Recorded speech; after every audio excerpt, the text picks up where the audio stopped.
কাছে আমাদের এই আহ্বান, মানুষের 15 বছরের প্রত্যাশা, 15 বছরে বাংলাদেশের জনগণ যেভাবে বিপীড়িত হয়েছে, অত্যাচারিত হয়েছে, লাঞ্ছিত হয়েছে, অপমানিত হয়েছে, সেইখান থেকে এদেশের মানুষ তার আত্মসম্মান ফিরে পেতে চায়, এদেশের মানুষ তার মর্যাদা ফিরে পেতে চায়, এদেশের মানুষ নির্বিঘ্নে নিরাপত্তার সাথে ফিরে পেতে চায়।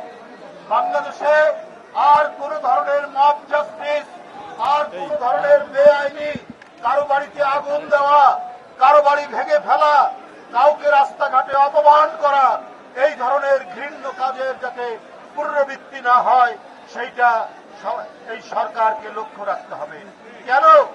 আমাদের বক্তব্য 2014, 2018, 2024 এই 3টি নির্বাচন, এইটি হয়েছে শেখ হাসিনার ইচ্ছা মতো নির্বাচন। এখানে ভোটের দরকার পড়েনি, এখানে নির্বাচনের কোন নিয়ম নীতি দরকার পড়েনি। শেখ হাসিনা যাকে চেয়েছে তাকেই নির্বাচনে পাস করা হয়েছে। এর জন্য দায়ী রকিবুল হুদা, এর জন্য দায়ী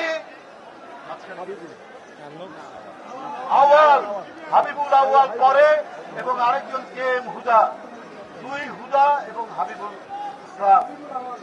আউয়াল। এরা জনগণের যে ইচ্ছা, ভোটারদের ইচ্ছা মতো তারা নির্বাচন করেনি।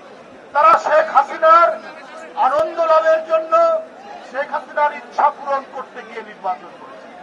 অবশ্যই এরা অপরাধী, এদের বিচার হতে হবে।